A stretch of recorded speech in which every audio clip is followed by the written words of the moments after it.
Na breaking news pa. So eto nga mga banateros, mga kabiyaya, pag-uusapan natin itong isang balitang nag-away or muntik nang magpang-abot si Boss B at si Tamba Luslus.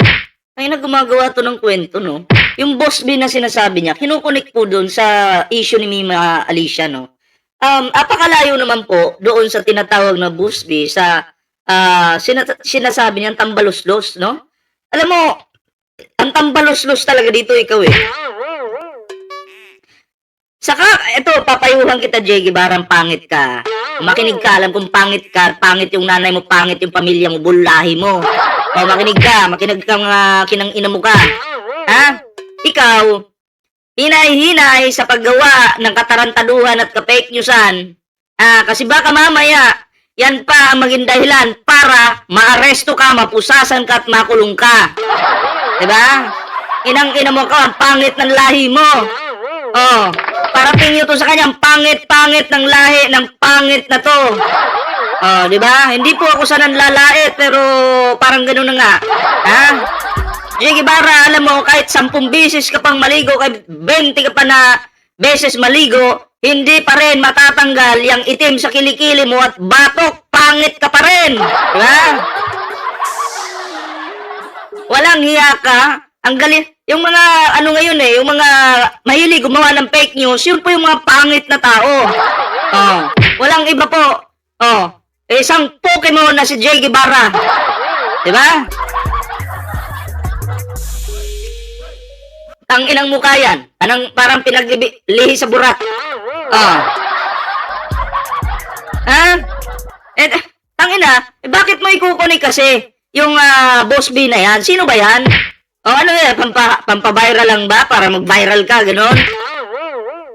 No, ayaw, kahit hindi katotohanan yung mga pinagsasabi mo, basta mag-viral ka lang, go lang, gano'n.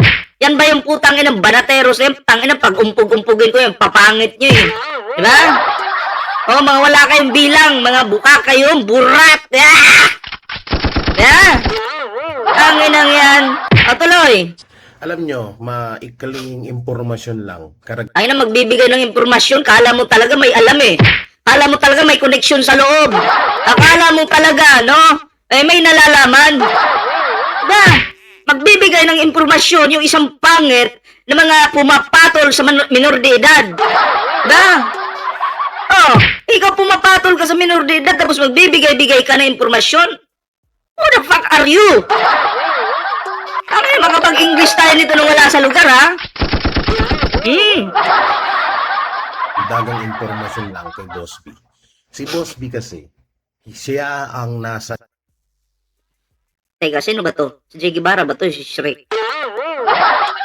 Ay, puputamos pala to, sorry. Ay, tuloy natin. Gitnaan. Siya yung pumapagitna kay Idol BBM at dito kay Tamba Luslus. O yan ha, gumagawa na po siya ng kwentong walang kwenta. Di ba? Si Boss B daw nasa gitna. Si Martin Romualdez nandito. Si PBBM nandito. Tapos, alam na alam niya. Sino ba si Jay Guevara? Bakit marami itong alam? Isa lang naman itong hampas lupang mangingiyot. Tirador ng minor de edad. Manyakis. Manyakis po si Jay Guevara. Dapat dito tinatanggalan ng itlog at Diba? Para hindi na magamit. Walang hiya ka talaga. Diba? Ay, salamat po sa pakulay. Salamat po sa pakulay. Runo L. Jose. Salamat po sa blessings. May jacket ka na po ba? Jacketan po natin to. Ayan. Tuloy po natin. Kaya ngayon, siguro napanood nyo naman yung video o yung Sona. Video. X na po yung video. Video. Check. Video X. Video. Check. Ang galing. Bobo nga talaga. Pakinggan nyo. Kung pumapagitna kay Idol BBM at dito kay Tamba Luslus. Kaya ngayon, Siguro, napanood nyo naman yung video. Video. Video. Hindi na po video ha. Binago na po. Hindi na po siya video. Ngayon po ay video. Okay? Okay na, klaro ko lang ha. Mga teachers, yung ituro nyo sa mga ano nyo, video ha, video. Video. Hindi na po siya video. Ito po ay binago na po ni President Jay Guevara na mangingiyot na manyakol. Ang video, maling word na yan. Ang video, check. Anong natutunan nyo sa kanya? Ang inang mga word of, yan, pang out of the word na mga salita, no?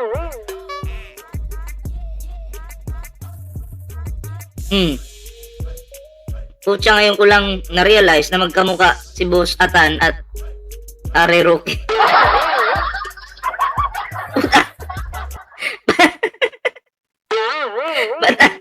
Ba't magkamukha si Boss Atan at Are Roque? Grabe ka naman.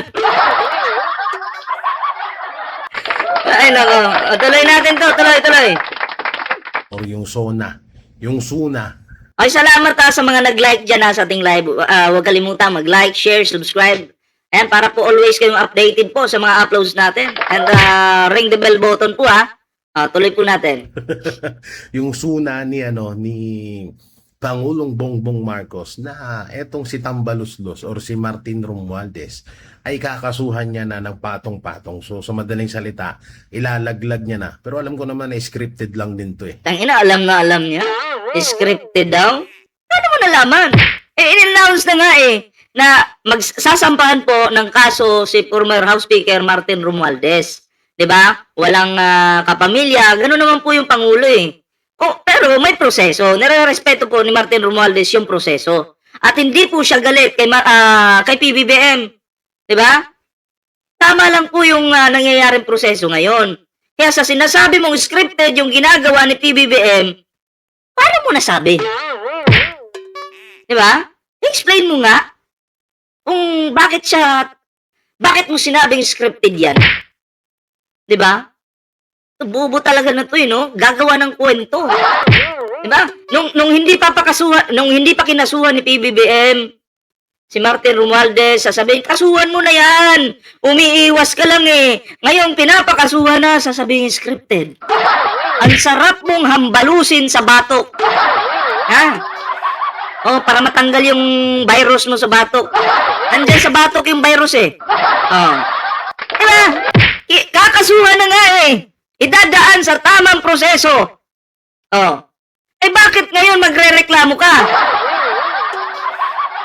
Bakit ngayon sasabihin mong scripted? Ano bang gusto mong gawin? Sinunod na ni PBBM ang gusto ng mga didiles. Napakasuhan po si Martin Romualdez. Ngayon sinunod na po. Anong sasabihin mo? Scripted. Ay, puti ng inang yan. Wawasakin ko yung yung mukha mo. Tarantado talaga tong manyakis na to. Alanjuwa ka. Tuloy natin. Ngayon may hinihiling etong may May hinihiling. May hinihiling. Itong si... Inang-ina mo ka kung malapit ka lang sa akin, sasakalin agad kita! Ayop ka! Ay, nako! may sinabi or may pinag-usapan si Ngagba at etong si Tamba.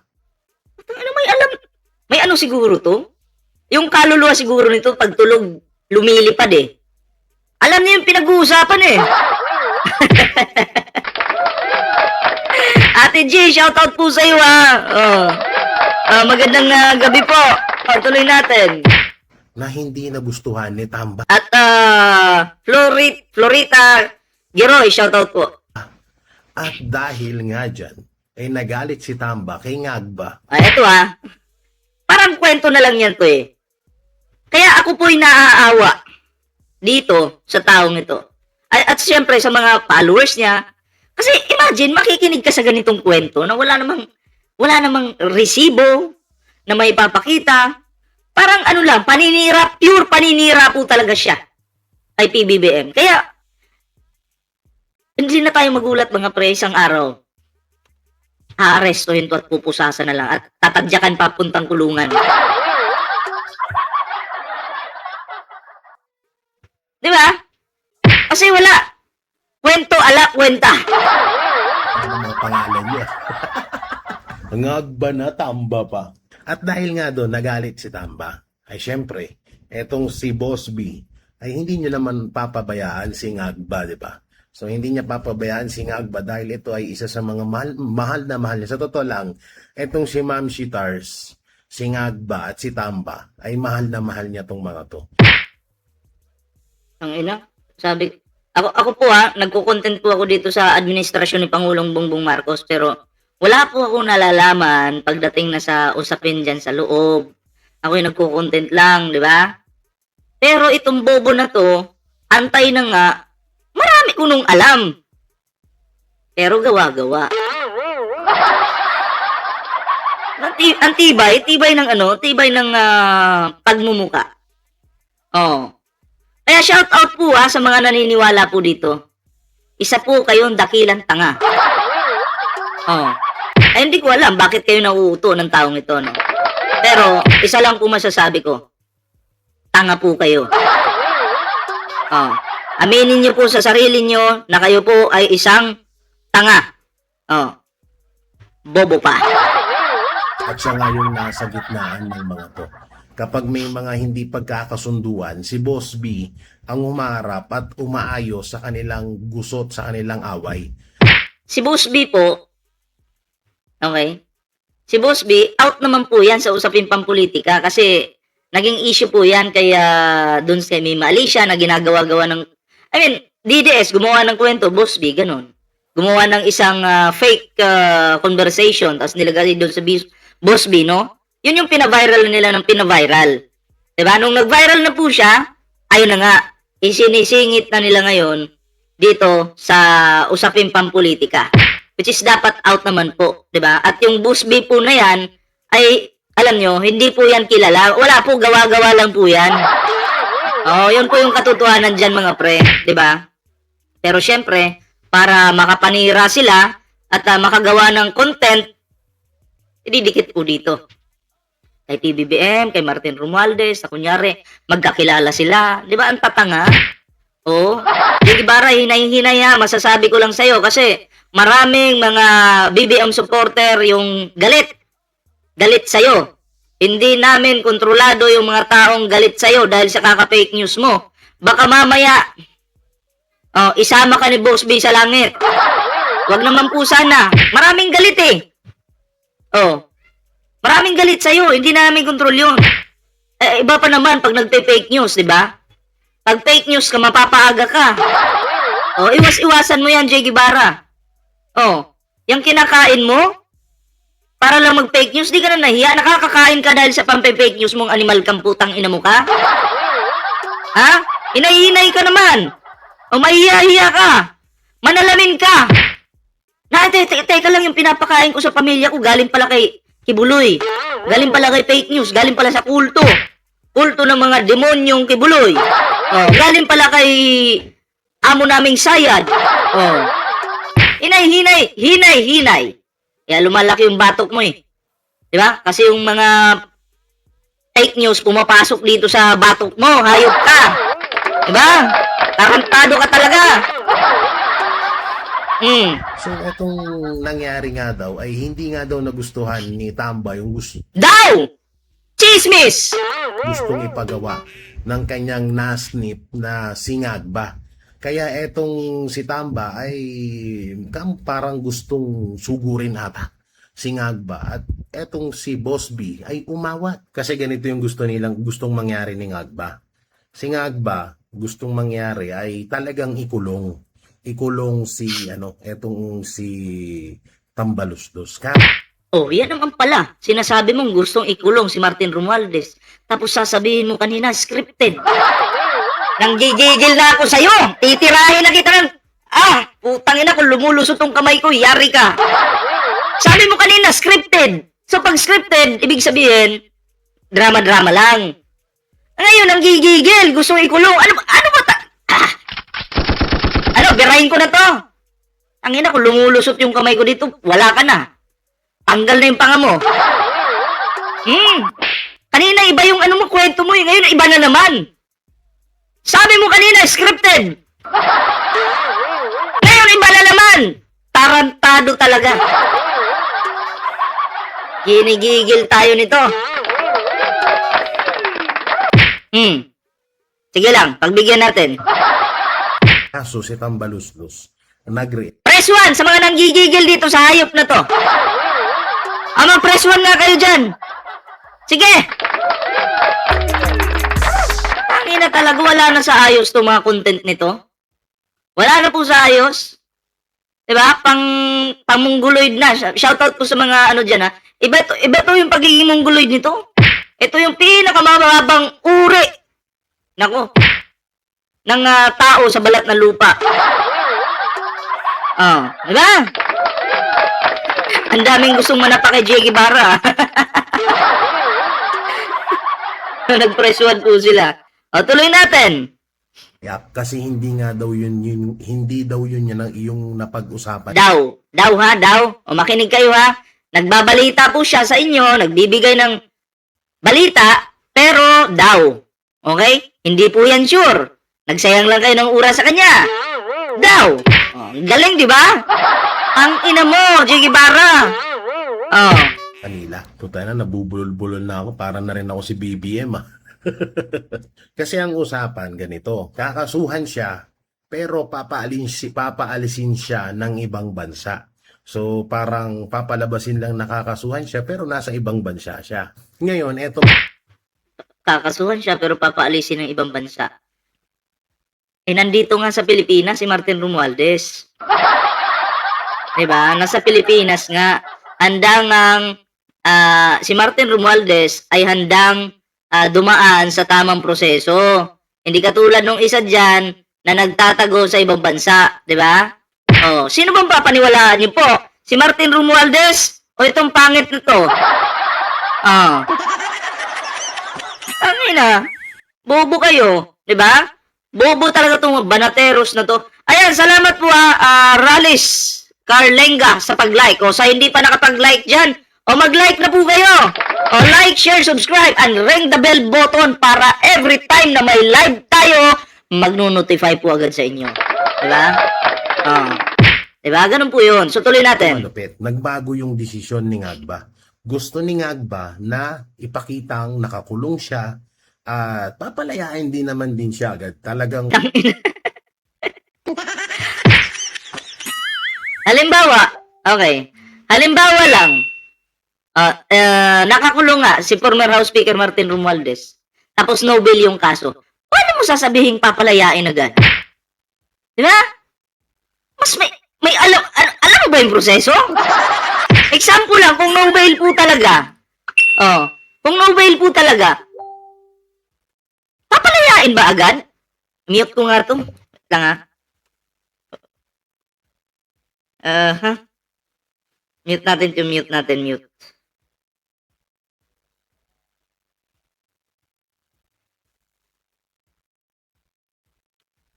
Para tuloy-tuloy po tayo, ha? Alright. Okay. Tuloy tayo.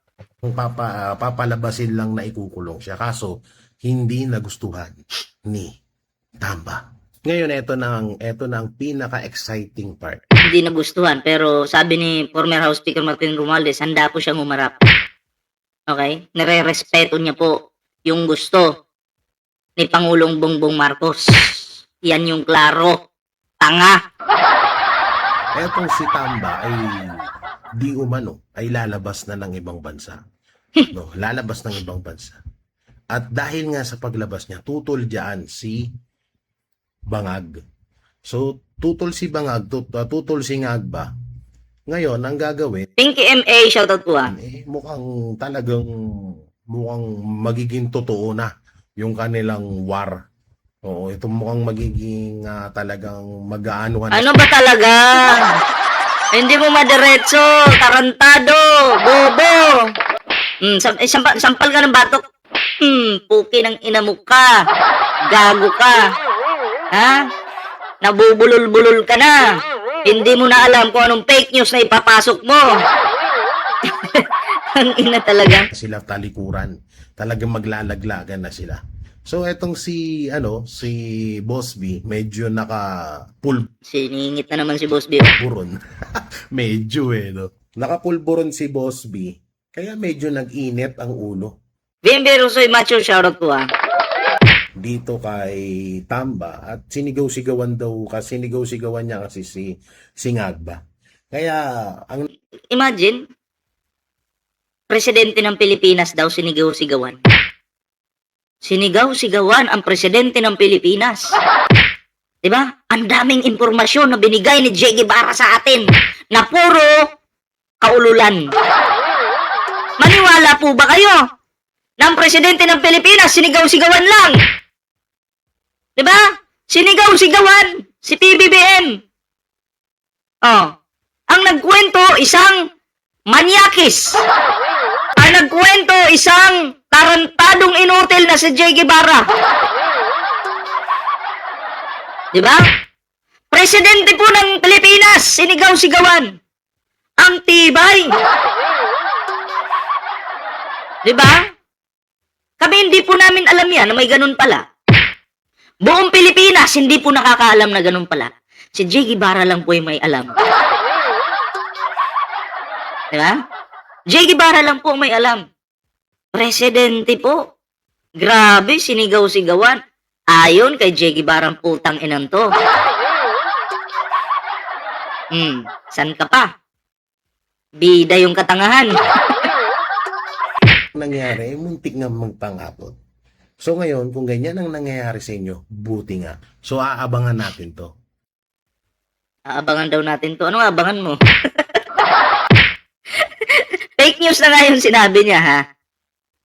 Masinigaw-sigawan. Tapos gusto niya pa, naabangan niyo daw. Mag-aabang kayo ng wala. Ay, nako. Oh. Kahapon, or nung isang araw, nag-vlog ako, di ba? Vlogger na pala yung mga bobo. Hindi marunong magbasa ng huge, hugi ang basa. Hugi. Kumuha ang isiminay ng bobong vlogger. Ang pagbasa, hugi. Tapos, bukod sa bobong vlogger, kumuha pa ng ngungo. Oh. Diba? Ano yan? Wala na talaga makuha ang vlogger, ganon?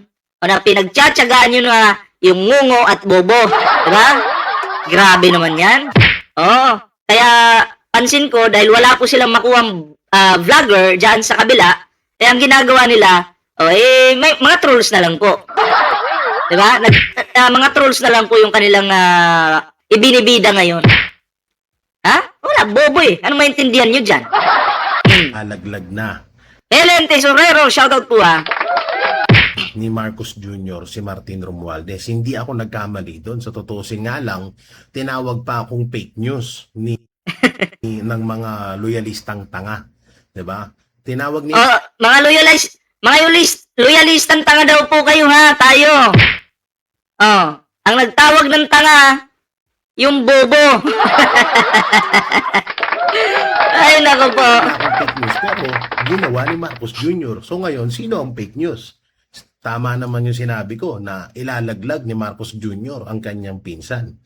Alam mo kasi, hindi naman sa laglag o ano, no? Pinsan is pinsan, nandun na yon. Pero kasi kung may katiwalian or may napansin, may ebidensya, normal lang po na dumaan sa tamang proseso. Normal lang po siguro na magsampa ng kaso, sampan si Martin Romualdez ng kaso. Normal lang po. Ang maganda po dito, kampante po si Martin Romualdez na haharapin niya yung mga reklamo laban sa kanya. Yun po yung maganda doon. At wala po siyang galit kay Pangulong Bongbong Marcos. Hindi po ito usaping laglagan. Wala pong laglagan na nangyayari. Proseso po ang sinusunod dito. Ang ina mo. Kasi sabi niya pala, di ba, masakit daw sa kanya.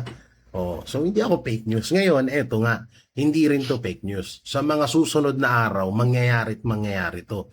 Yun nga lang, So sana Jay, shoutout po ha. depende na lang kapag naging kapag sumunod pa ulit or sumang-ayon si Tamba dito kay Ngagba na ganun ang mangyari, na ihaharap siya sa kulungan, ipapakita sa taong bayan na nakakulong siya, na kahit talagang yun ay isang palabas lamang at Tangina, pwede pala yun, paglaruan natin yung batas. Pwede yun na magkulong-kulungan ka lang, magpalabas ka lang. Ayan, pinapalabas niya po na pwedeng paglaruan yung batas. Nagkulong-kulungan lang. Yeah? Yan yung pinapalabas niya dito sa kanyang kaululang content. Batas, paglalaruan mo, magkulong-kulungan ka lang para ipakita sa taong bayan, para lukuhin mo ang taong bayan, pwede ba yun? Yeah? Jiggy Bara, ingat ka. Ingat ka sa mga pinagsasabi mo. Ha? Di na normal yung utak mo. Okay nang ina mo ka. Ang ina. Binabalaan kita, Jiggy Bara, mag-iingat ka. Ha? Marami kang makakalaban. Sa kaka-fake news mo. Di namin kontrolado yung mga nanonood sa akin dito na galit sa'yo. Baka mamaya pag nagkita kayo, tadyakan ka. Tinadyakan ka na nga ni Yolo eh. Ha? Balita ko na natakot ka daw. Eh baka mamaya may makasalubong ka pang mga supporter ng Pangulo. Batukan ka. Oh, wala kang magagawa. Fake news ka eh. Naawa lang ako sa'yo. Kaya pinapaalalahan ng kitang hayop ka. Diba? Bakit ka hayop? Ipuputamos ka eh. Oh, di ka tao. papalayain din naman agad siya, no? Pero lupit din ni Boss B, no? Talagang nasa gitnaan siya ng mga to eh.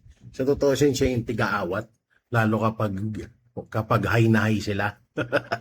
Siya yung tiga-awat dito sa dalawang to. So ngayon mukhang namumroblema si Boss B kasi malapit sa kanya etong dalawang kumag na to, 'di ba? So abangan natin 'yan mga banatero. So kayo ba, naniniwala ba kayo na ikukulong talaga ni BBM si Romualdez? At naniniwala ba kayo na ito ay scripted lamang? So comment nyo dyan sa baba para Tanga-tanga talaga. Naniniwala ba kayo na ikukulong ni BBM si Romualdez? Tanga. Oh, bakit mo ikukulong yung taong walang sinampang kaso? Magsasampa muna ng kaso, tanga. Hindi po ang Pangulo yung magkukulong. 'Di ba? Magsasampa muna ng kaso. At kapag napatunayang may probable cause po, no? Siyempre, depende po 'yan kung ano ba yan? May bail ba o wala? Kung no bail, ay makukulong po talaga. Kung may bail naman po, magpipiyansa po yung tao. Ganun lang po 'yan. Hindi po ang Pangulo ang magkukulong. Hindi po. Ang pinapalabas nito, Pangulo daw ang magkukulong. Katarantaduhan mo talaga, Jiggy Bara, no? Saan mo nakukuha yung mga ganyang pautot mo? No? Kayo po, ano po yung opinion? Like, share, subscribe po, ha? Sa hindi pa po nakakapag-like, share, subscribe. At eto po, ipapakita ko po sa inyo, ha? Eto. Ito po kasi yan, ang nag-akusa po kasi dyan, ay itong 18 kargador na inaakusan si Martin Romualdez na dinalhan daw po ng pera, may mga diniliver na pera kay Martin Romualdez, which is, wala pong katotohanan yan. Kung ako, mababaw lang pong mga paratang kay Martin Romualdez. Di po ako naniniwala dyan. Pero ito po yung pinaniniwalaan ko ngayon. DOJ files multiple counts of cyber libel, perjury versus 18 former kargador and their lawyer. Kasi baligod. Diba? Yan yung mabigat. Kasi yung mga inakusahan nyo na kesyo binigyan nyo yung maleta, ganito, ganyan. Ngayon, sagutin nyo ito. DOJ files multiple counts of cyber libel, perjury sa 18 basurang kargador at kay baligod. Diba? So, ito yung maliwanag. Ito yung dapat nyong harapin. Ngayon, ang tanong dito, kakayanin kaya ito ng 18 pangit na mga kargador? Yan po ang tanong ko at ang tanong ninyo. Malamang, itong 18 kargador na to, naihi na sa kanilang breath. Diba? Bakit? Nagpagamit kasi kayo kay Mike Defensor. Nasaan yung amo nyo ngayon? Nandun sa kulungan. Diba? Nandun yung amo nyo ngayon. Iniwan na kayo at wala nang kumakampi sa inyo. Diba?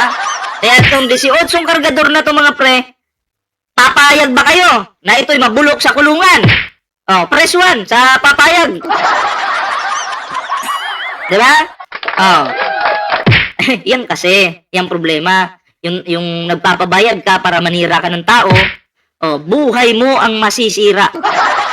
Oh, si Ayu, oh, payag. Oh, si Susana J, si Raymond Dofalia, ayan. Si Mechi Girl, ayan, oh, ang daming pumayag oh, na mabulok daw kayo sa kulungan. Oh, diba? Kasi deserve nyo naman kasi yan na mabulok kayo sa kulungan, diba? Oh, Leonida Negrillo, shout out po ha, bigyan po kita ng kulay. Ayan. Oh. So yun mga pre, no? Ano po yung inyong opinion dito? Gusto ko mabasa, no? Pa-comment niyo po sa comment section at syempre, sa hindi pa po nakakapag-like, share, subscribe sa ating YouTube channel, huwag kalimutang mag-like, mag-share, at mag-subscribe para always po kayong updated po sa ating mga uploads dito sa YouTube. Ayan, syempre sa ating mga live po. Ayan, so, yun na nga, no? O, next topic po tayo mga pre.